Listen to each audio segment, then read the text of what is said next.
Excellencies, distinguished guests, ladies and gentlemen, it's a great pleasure for me and my delegation to be part of this historical summit here in Djibouti.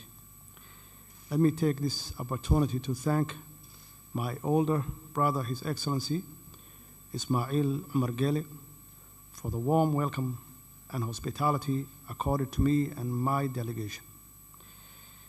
It's an extraordinary honor for me and surely for all Somalis that we are here today to convene our historic talks on Somali's future here in Djibouti, following our last meeting in Addis Ababa with my brother Musa Bihi. The Somali government and its people also express true and sincere gratitude to the Prime Minister of Ethiopia, my brother, His Excellency Dr. Abiy Ahmed, who organized and arranged for me our first meeting with my brother Musa Bihi in Addis Ababa.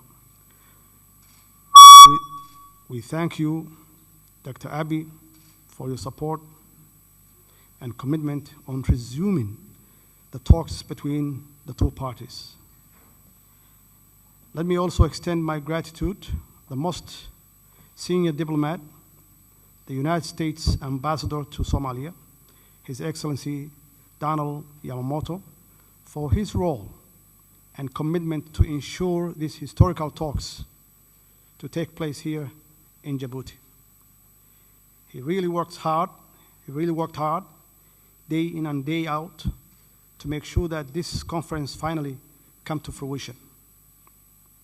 I would also like to recognize the contributions of all other members here. Indeed, we are here today to open a long-awaited historical talk between federal government of Somalia and Somaliland government to renew our commitment for open and honest dialogue on future relations to achieve long-lasting peace and prosperity for our society. Federal government of Somalia is committed to address all outstanding issues and bridge the gap between the two sides.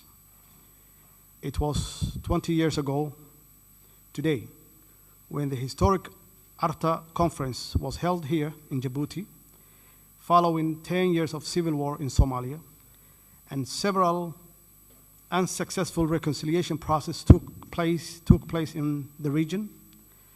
Thanks to the leadership of His Excellency Ismail Omar Gele, who finally succeeded to host the Somali Reconciliation Conference in 2000, which paved the way the formation of new Somali government.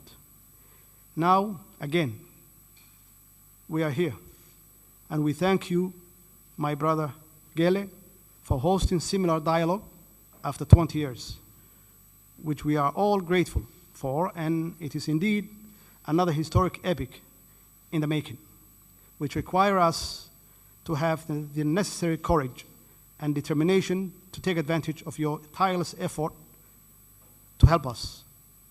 And yet, my brother Bihi and I are here to make very tough decisions so that our people will have a better and prosperous future. I thank you.